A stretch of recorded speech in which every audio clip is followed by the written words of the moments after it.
نحمده ونصلي على رسوله الكريم اما بعد فاعوذ بالله من الشيطان الرجيم بسم الله الرحمن الرحيم رب اشرح لي صدري ويسر لي امري واحلل عقدة من لساني يفقهوا قولي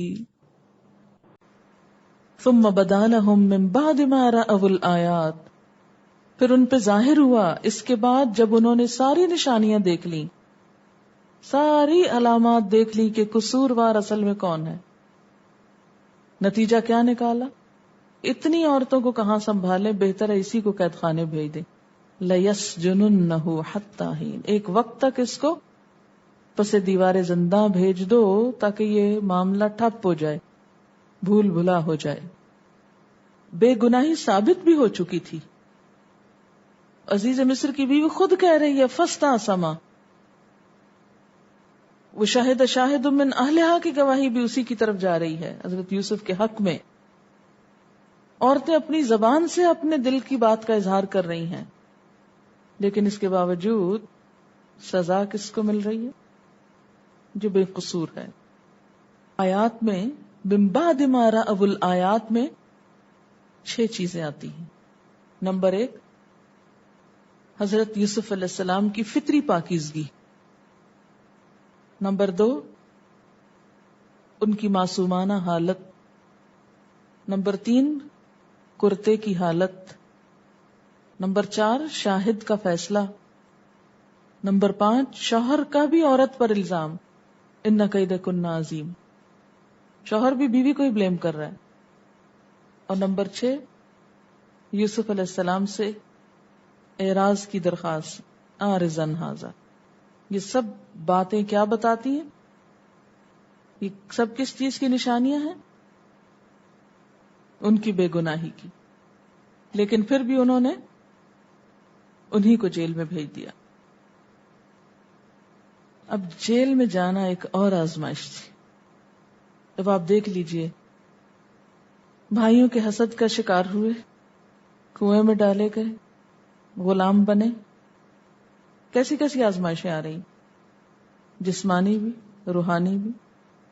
باپ سے الگ دور ہوئے، ان کی محبتوں سے محروم ہوئے، ماں پہلے ہی نہیں تھی۔ پھر اس کے بعد عورت نے پھسلایا، الزام لگا، پھر بہت ساری عورتوں کی الغار ہوئی، اور پھر اب قید خانے پہنچ گئے۔ جان، مال، محبت، عزت، ہر چیز کی قربانی دی جا رہی۔ لیکن قید خانہ ایک ٹرننگ پوائنٹ تھا۔ الامر اذا ضاق اتسع، اس کے بعد اور کیا سزا دے سکتے تھے، اور کیا کرنا تھا؟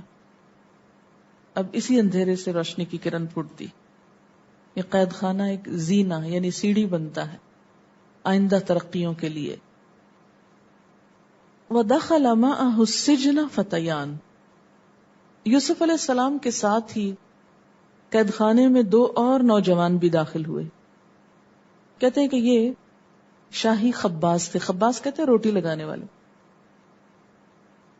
بادشاہ کو کھانا کھلانے والے، اس کا کھانا بنانے والے تھے۔ کہتے ہیں کہ ان پہ الزام لگا تھا کہ انہوں نے بادشاہ کو زہر دینا چاہا۔ اس جرم میں یہ قید خانے میں پہنچ گئے۔ قال احدہما، ان دونوں میں سے ایک بولا، انی ارانی اعصر خمرا، یہ وہ اپنا خواب سنا رہا ہے، میں دیکھتا ہوں خواب میں کہ میں شراب نچوڑ رہا ہوں۔ اعصر خمرا، عصر کہتے ہیں نچوڑنے کو۔ عصر کا وقت بھی اس لیے کہ اس وقت پورا دن ایک طرح سے چھوٹا ہو جاتا ہے، وہاں آ کے ختم ہو رہا ہوتا ہے، سمٹ جاتا ہے۔ اور خمر کہتے ہیں انگوری شراب کو، انگور کی شراب کو۔ فارسی میں اس کے لیے لفظ میں استعمال ہوتا ہے۔ پھر بعد میں کل مسکر خمر و کل خمر حرام، ہر نشہ آور چیز کو خمر کہا گیا اور ہر خمر کو حرام قرار دیا گیا۔ کہتے ہیں کہ اس کا موجد ایران کا بادشاہ جمشید تھا، انگوری شراب کا۔ اسی سے جام جم مشہور ہے۔ جام وہ خاص پیالہ جس سے جمشید شراب پیتا تھا، تو جام پیالہ اور جم جمشید کا.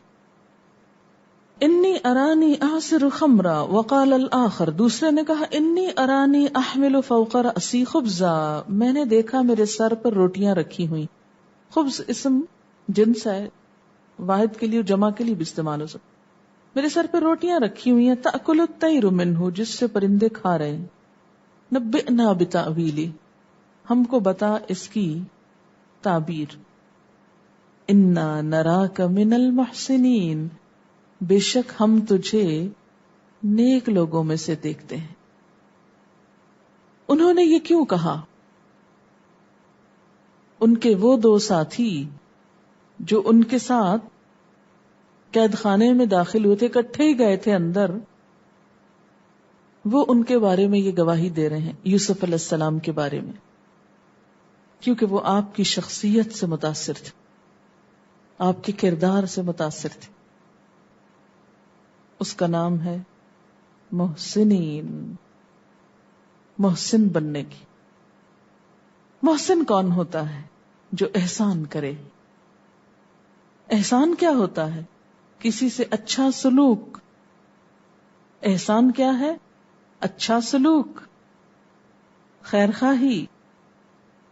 آپ کو معلوم ہے نا کہ جب ہم تبلیغ کرتے ہیں تو دراصل دوسروں پہ بوجھ ڈال رہے ہوتے ہیں.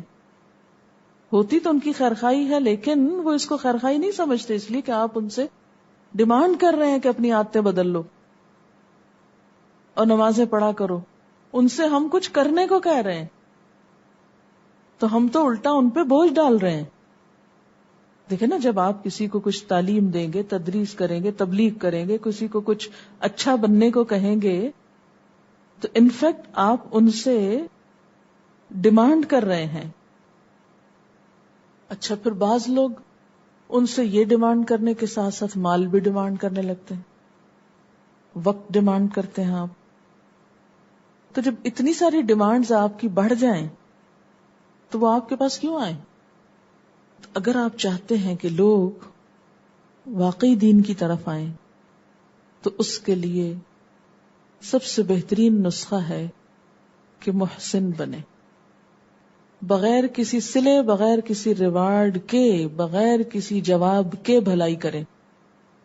کوئی جواب میں آپ کو کچھ دیتا ہے کہ نہیں؟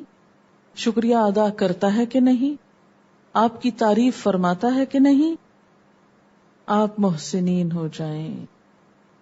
آخر جیل میں صرف یہ 3 لوگ تھوڑی تھے، اور بھی ہوں گے، لیکن وہ سب کو چھوڑ کے ان کی طرف آئے. ان کی طرف کیوں؟ ان میں، ان کی شخصیت میں، ان کے کردار میں، ان کے چال ڈال میں ان کو ایک خوبصورت نمونہ نظر آیا محسن کا، کہ یہ شخص کیئرنگ ہے. یعنی نیکی وہ نہیں جو آپ منہ سے بول کے بتائیں کہ میں نیک ہوں. نیکی کیا ہے؟ جو آپ کے اعمال سے جھلک جائے، چھلک جائے. جسے گلاس بھر جائے پانی سے تو چھلک جاتا ہے نا، ایسے جو شخص حقیقت میں نیک ہو اس کی نیکیاں چھلکنے لگتی ہیں، پھیلنے لگتی ہیں. اس کے لیے اشتہار دینے کی ضرورت ہی نہیں رہتی. عموماً ہم سمجھتے کہ دین کا کام بہت اشتہار دے کے، ہم بہت پبلسٹی کر کے ہم کر لیں گے. دنیا کی چیزوں کی پبلسٹی کر کے تو آپ دنیا کا کام کر سکتے ہیں، لیکن دین کے معاملے میں محض زبانی پبلسٹی کام نہیں آتی، ہرگز نہیں. عموماً میں نے دیکھا ہے کہ لڑکیاں جب شادی ہو کر جاتی ہیں تو ان کے ذہن میں یہ تو ضرور ہوتا ہے کہ ہم نے کچھ سیکھنا سکھانا ہے، لیکن یہ کم ہوتا ہے کہ ہم نے دوسروں کی خدمت بھی کرنی. وہ کیا چاہتے ہیں؟ ان سے ڈیمانڈ کرتے ہیں کہ آپ سے پڑھیں، جبکہ ان کو ڈیمانڈ ہے کہ آپ ان کے کام بھی کریں. تو اس کھینچا تانی میں کامیابی کیسے ہو سکتی؟ آپ محسن بنیں، آپ بھلائی کریں، خیر خواہی کریں، تو دوسروں کا دل خود بخود کھل جائے گا آپ کے لیے. آپ ان سے میل جول رکھیں، آپ ان کے ساتھ اچھی طرح پیش آئیں. بیمار ہوں تو عیادت کریں، سلام میں پہل کریں، عاجزی سے ملیں. انا نراک من المحسنین، محسن بنے. قال، جواب دیتے ہیں تعبیر کے لیے، کہتے ہیں لا یاتیکما طعام ترزقانہ، نہیں آتا تمہارے پاس کھانا جسے تم کھلائے جاتے ہو، الا نبأتکما بتأویلہ، مگر میں بتا دوں گا تم کو اس کی تعویل یعنی خواب کی تعبیر، قبل ان یاتیکما، اس سے پہلے کہ کھانا آئے تمہارے پاس. کھانے کا لگتا ہے وقت مقرر تھا. مصری قوم کافی کلچرڈ تھی، ٹائمنگز تھے کھانے کے. غیر ترقی یافتہ لوگوں کے کوئی ٹائمنگز نہیں ہوتے، جب ملے جو ملے جس حال میں ملے کھانا شروع کر دیتے، سارا دن کھانے کا خیال. لیکن ترقی یافتہ قوموں کا عموماً ایک شعار ہے کہ کھانے کا وقت ہے، بس اب کھانا ہے، آگے پیچھے نہیں، ان بٹوین نہیں. کہا کہ جو کھانے کا وقت ہے اور کھانا جب آئے گا تو اس سے پہلے پہلے میں تم کو خواب کی تعبیر بتا دوں گا. لیکن ذالکما مما علمنی ربی، یہ اس میں سے ہے جو میرے رب نے مجھے علم دیا ہے. خود کریڈٹ نہیں لیتے، یہ نہیں کہتے کہ یہ میرا کمال ہے، میری قابلیت ہے، یہ میرے رب نے مجھے علم دیا ہے، میرے رب نے مجھے سکھایا ہے. تبلیغ کرنے والے کو اپنے ہر کام کا کریڈٹ اپنے رب کو دینا چاہیے، خود نہیں لینا چاہیے. اور اس بات کی بھی تردید تھی کہ میں کوئی کاہن نجومی نہیں ہوں، میں غیب دان نہیں ہوں، میرا علم میرے رب کا دیا ہوا ہے. اور پھر ساتھ ہی کچھ اور اچھی باتیں بتاتے ہیں. ایک موقع غنیمت جانتے ہیں کہ کوئی متوجہ ہوا ہے، اب اس کی حقیقی خیرخواہی کر دی جائے. ہم لوگوں کو متوجہ کیے بغیر ان کو سنانا شروع کر دیتے ہیں، لیکن یہاں وہ کیا کرتے ہیں؟ کھانے کی بات کرتے ہیں، پھر شارٹ ٹائم کی بات کرتے ہیں، پھر اپنی کوئی بڑائی نہیں جتاتے، کوئی ڈینگے نہیں مارتے، اور ساتھ ہی دوسرے کو صرف تعبیر نہیں تبلیغ بھی.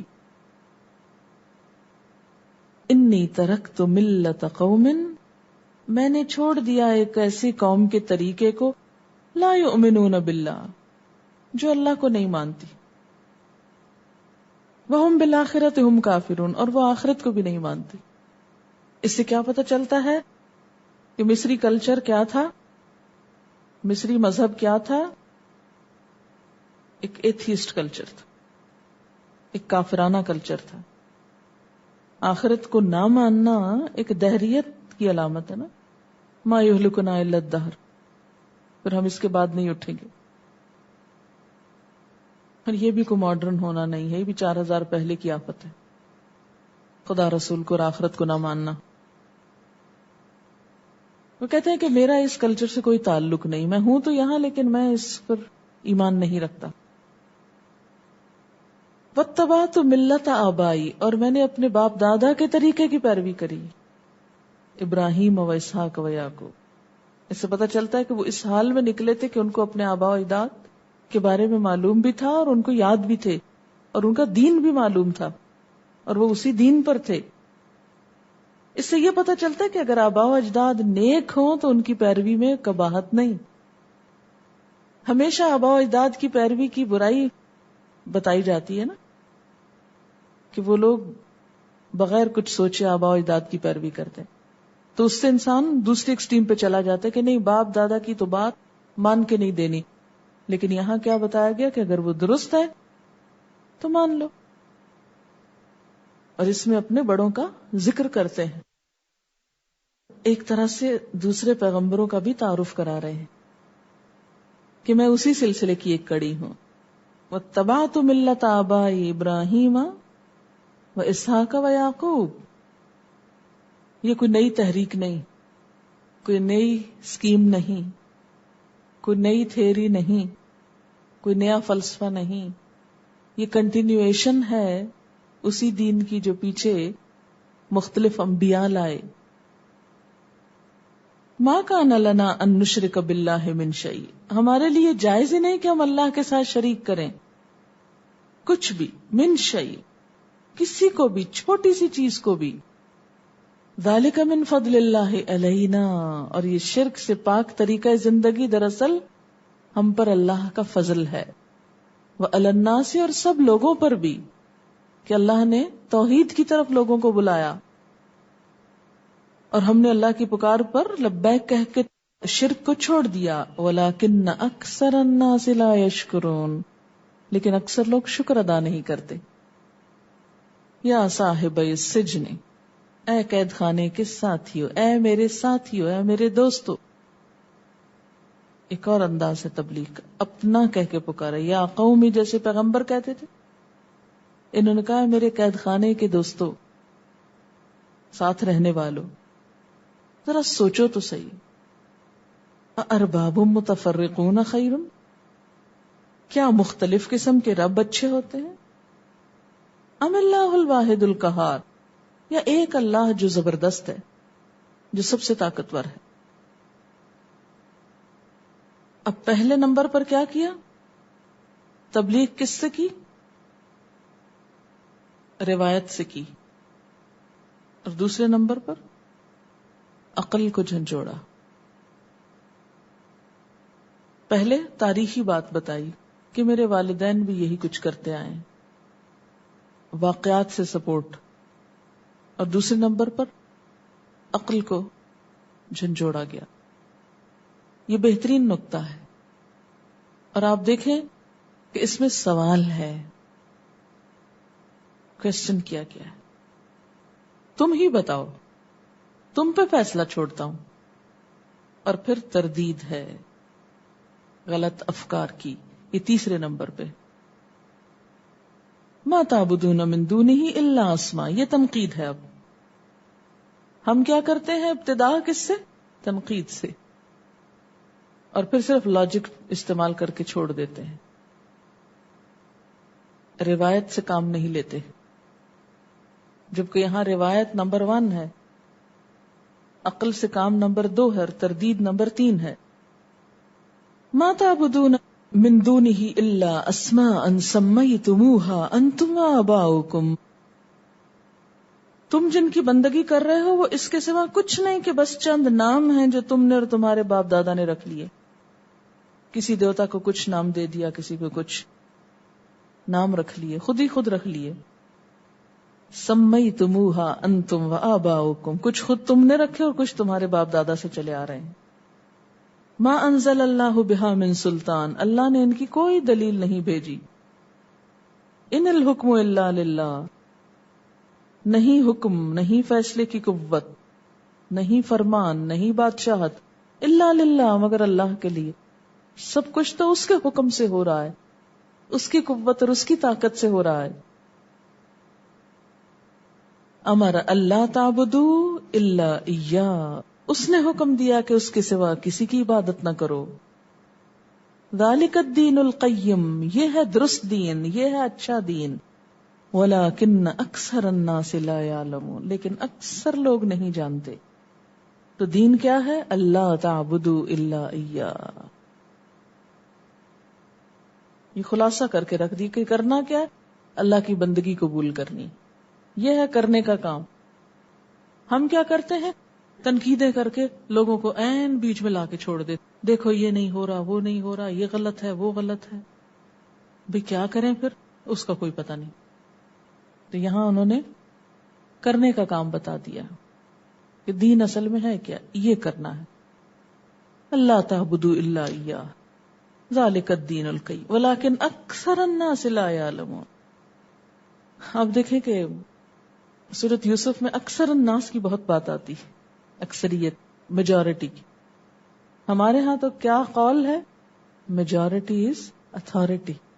لیکن قرآن اس کی تردید کرتا ہے، نہیں، کوئی اتھارٹی نہیں. قرآن کا یہ طریقہ نہیں کہ چلو تم ادھر کو ہوا ہو جدھر کی. یہاں کیا اکثر الناس لا یعلمون. پیچھے ایک اور جگہ پر کیا آتا ہے؟ اکثر الناس لا یشکرون، اکثر الناس لا یعلمون، کہ لوگوں کی اکثریت لا علم ہوتی ہے. اور آگے ایک اور جگہ پر آئے گا وما یؤمن اکثرهم باللہ الا وهم مشرکون، اکثر لوگ اللہ کو تو مانتے ہیں لیکن ساتھ ہی شرک بھی کرتے ہیں. اور پھر آئے گا اسی میں وما اکثر الناس ولو حرصت بمؤمنین، اور اکثر لوگ ہاں تم کتنے ہی حریص ہو ماننے والے نہیں، سن سمجھ کے وہی کریں گے جو دل چاہے گا ان کا، مانتے کچھ نہیں. تو یہ ہے اکثریت کا حال. اور یہ کون فرما رہا ہے؟ اللہ. ومن اصدق من اللہ قیلا، اللہ سے سچی بات اور کس کی ہو سکتی. اب یہاں پر آپ دیکھیں کہ حضرت یوسف علیہ السلام کی تبلیغ کی خصوصیات کیا ہیں. سب سے پہلے انہوں نے سننے والوں کو مطمئن کیا، اور اس سے بھی پہلے خود کے اندر اپنی پرسنالٹی کو ڈیولپ کیا، نیکی تقوی اور اس پر قائم ہوئے، تزکیہ نفس اپنا کیا، برائیوں سے بچ بچ کے نکلتے رہے، مشکلات پہ صبر کیا. یہ پچھلی ساری زندگی میں جو کچھ تھا وہ اس کی پریپریشن تھی. پھر جب موقع آیا لوگ آپ کی طرف متوجہ ہوئے تو ان کو مطمئن کیا کہ ابھی تعبیر بتاتا ہوں، مایوس نہ ہونا، کھانا آنے سے پہلے بتا دوں گا. اب کھانے کا ذکر خاص طور پر، کچھ اور بھی تو کہہ سکتے تھے نا، 5 منٹ بعد بتا دوں گا، کوئی تو پیمانہ ہوگا نا وقت ناپنے کا. عموماً ہم اس اندر کی نفسیات کو نہیں پہچانتے کہ لوگوں کی دلچسپیاں کس چیز میں ہوتی، وہ کس چیز کا ذکر پسند کرتے ہیں. تو وہ کھانے کی بات کرتے ہیں، مرغوب چیزوں کے ذکر سے، جس سے آپ صلی اللہ علیہ وسلم نے فرمایا نا یسروا ولا تعسروا، آسانی پیدا کرو مشکل نہ کرو، بشروا خوشخبریاں دیا کرو، ولا تنفروا نفرتیں نہ دلایا کرو.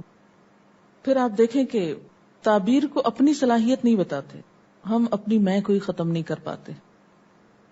یا صاحب السجن اپنائیت کا انداز ہے، حالانکہ وہ کافر ہیں اور یہ مسلمان ہیں لیکن ان کو اپنا ساتھی کہہ رہے ہیں. ہم تو اپنے مسلمانوں کو بھی اپنا ساتھی نہیں کہہ سکتے، ہمارے دل تو ایسے نفرتوں سے بھرے ہوئے ہیں. کافر کو بھی دوست کہا جا سکتا ہے لیکن بتانا نہیں ہونی چاہیے. مثلاً اگر کوئی ہندو یا سکھ ایسا ہے کہ آپ کہیں کہ وہ میری دوست ہے تو اس میں حرج کوئی نہیں، لیکن جس دوستی سے منع کیا گیا وہ کیا ہے؟ اولیاء نہ بناؤ، بتانت نہ ہو، جیسے یہاں پر یہ اس کو یا صاحب کہتے ہیں. آپ دیکھیں کہ پہلے لہجے میں گداز ہے، کیا کہ واتبعت ملت آبائی ابراہیم. پھر اعتماد ہے، ارباب متفرقون خیر ام اللہ الواحد القہار. اور پھر کانفیڈنس کے ساتھ تنقید کہ ان معبودوں کی کیا حقیقت ہے جن کو تم معبود مانتے ہو. پھر اس کے بعد کیا کرو، اس کا خلاصہ کچھ کرنے کے لیے دیتے. ذالک الدین القیم ولکن اکثر الناس لا یعلمون. اب تعبیر بتاتے ہیں. یا صاحب السجن اما احدکما فیسقی ربہ خمرا، کہ تم میں سے ایک اپنے آقا کو، یہاں رب کا لفظ کس کے لیے استعمال ہوا ہے؟ آقا کے لیے. اپنے آقا کو شراب پلائے گا، نام نہیں لیا، احدکما کہا ہے. یہ بھی ایک خاص انداز ہے. یہ نام کیوں نہیں لیا تھا؟ وہ سمجھ تو رہے ہی تھے بات کو، نام نہیں لیا، ڈائریکٹ نہیں کہا کہ اے فلاں تو جو ہے نا تو یہ کرے گا اور تو یہ کرے گا، کیونکہ اس میں اب ایک بھیانک تعبیر آنے والی ہے دوسرے کی. یہ بہت زبردست انداز ہے ان کا، انڈائریکٹ وے میں بات کی ہے. یا صاحب السجن اما احدکما فیسقی ربہ خمرا واما الاخر، اور دوسرا فیسلب، سولی چڑھا دیا جائے گا، فتأکل الطیر من رأسہ، اس کے سر کو پرندے کھائیں گے، یعنی سولی چڑھا کے چھوڑ دیا جائے گا، اس کی لاش گل سڑ جائے گی کہ پرندے آ کے بیٹھیں گے اس میں سے کھائیں گے. قضی الامر، فیصلہ کر دیا گیا، فیصلہ ہو گیا. الذی فیہ تستفتیان، جس کے بارے میں تم جواب مانگ رہے تھے. آپ صلی اللہ علیہ وسلم نے فرمایا خواب جب تک اس کی تعبیر نہ کی جائے پرندے کے پاؤں پر ہے، جب اس کی تعبیر کر دی جائے تو وہ واقع ہو جاتا ہے، قضی الامر ہو جاتا ہے. اچھا ایک اور چیز جو اس قصے میں نظر آتی ہے نا، حضرت یوسف علیہ السلام ہر روز تبلیغ کرتے نہیں نظر آ رہے. اتنے عرصے میں پہلی دفعہ ایک مبلغ کی حیثیت سے سامنے آئے اور کسی کے پیچھے ہاتھ دھو کے نہیں پڑ گئے. ایک اور چیز آپ دیکھیں نا، آپ جو ہوتے ہیں لوگ آپ سے وہی ڈیمانڈ کرتے ہیں. اگر آپ ایک دنیا دار شخص ہیں, ہر وقت دنیا کی باتیں کر رہے ہیں, تو کوئی آپ سے نہیں کہے گا مسئلے سنائیں. لوگ آپ کی طرف اسی حیثیت سے رجوع کریں گے جو آپ کی شخصیت ہوگی. لِكُلِّ مقال مقام, ہر قول کے لیے ایک مقام ہوتا ہے, ایک جگہ ہوتی ہے, ایک وقت ہوتا ہے. دیکھیں کہ جب سکھانے کا وقت ہوتا ہے سکھانے کا ہوتا ہے, اور کچھ وقت ہوتے ہیں آپ کے بھی سیکھنے کے ہوتے ہیں. آپ دلچسپی لیں وہ لوگوں کی باتوں میں کہ کیا باتیں کر رہے ہیں, کیا سوچتے ہیں, کیا کرتے ہیں, تاکہ ان کی پھر کسی دوسرے موقع پہ اصلاح کر سکیں. وقال للذی ظن, اور کہا اس شخص سے جس کے بارے میں خیال تھا, انہ ناجم منہما, کہ وہ ان دونوں میں سے نجات پائے گا. ناجن ناجی ہے, نجات پانا. کہا اذکرنی عند ربک, میرا ذکر کرنا اپنے آقا کے پاس. یہاں رب کا لفظ ہر جگہ آقا کے معنوں میں استعمال ہے. بادشاہ کے سامنے جا کر میرا ذکر کرنا کہ میں قید خانے میں ہوں. فانساہ الشیطان, غیر اللہ سے مدد مانگ لی تھی نا, انسان پہ ڈپینڈ کر لیا تھا. نعوذ باللہ یہ شرک میں نہیں آتا, لیکن جو اعلیٰ ترین مقام ہے نا اس میں ذرا فرق پڑ جاتا ہے کہ آپ بندوں پہ بھروسہ کر بیٹھے. فانساہ الشیطان, اللہ نے بھی بندوں کے سپرد کر دیا, شیطان نے آ کے ذکر کرنا بلا دیا. یعنی قصہ کیا ہے کہ جو شخص نجات پا کے جا رہا تھا اب دوبارہ بادشاہ کی خدمت میں, یوسف علیہ السلام نے اسے کہا کہ جا کے بادشاہ کے پاس میرا ذکر کرنا, میری, کیونکہ قید خانہ تو قید خانہ ہے نا, تو اب اس سے نکلنا چاہتے تھے. اعلیٰ ترین مقام کیا تھا کہ اللہ ہی سے دعا کرتے, اللہ تو نکال. اس کا یہ مطلب نہیں کہ اسباب اختیار نہیں کرنے چاہیے, اسباب اختیار کیے جا سکتے ہیں, لیکن اعلیٰ ترین مقام کیا ہے, پہلے اللہ کو پکارو پھر اسباب تلاش کرو, اور مدد کی توقع رب ہی سے رکھو, بھروسہ اسی پہ کرو. اب کیا ہوا, وہ شخص گیا واپس اپنی ڈیوٹی پہ اور بھول گیا کہ کیا کہا تھا یوسف علیہ السلام نے. عموماً ہوتا ہے کہ جب کسی کو کام پڑتا ہے اس وقت تو وہ آ جاتا ہے, لیکن جب آپ اس کو کام کہتے ہیں تو وہ بھاگ کھڑا ہوتا ہے, بھول جاتا ہے. فلبث فی السجن بضع سنین, تو وہ ٹھہرے رہے. لبث کس کے لیے ہوتا ہے, طویل عرصے تک ٹھہرنا. فی السجن قید خانے میں, کتنا, بضع سنین, کئی سال. بضع کا لفظ 3 سے 9 تک استعمال ہوتا ہے, یعنی کم از کم 3 سال اور زیادہ سے زیادہ 9 سال تک قید خانے میں رہے. اس دوران جب اللہ کو منظور ہوا کہ مدد کی جائے یوسف علیہ السلام کی, وہ وقت آ گیا کہ جب آپ کو اب رہا کرانا تھا اللہ تعالیٰ نے, اور اللہ کا ہر کام وقت مقرر پر ہوتا ہے, اس سے پہلے نہیں. جب ایک کام اللہ نے کرنا ہوتا تو اسباب بھی پیدا کر دیتا ہے. اس دوران کیا ہوا, خواب آ گئی بادشاہ کو. وآخر دعوانا ان الحمد للہ رب العالمین. سبحانک اللہم و بحمدک نشہد ان لا الہ الا انت نستغفرک و نتوب الیک. السلام علیکم و رحمۃ اللہ وبرکاتہ.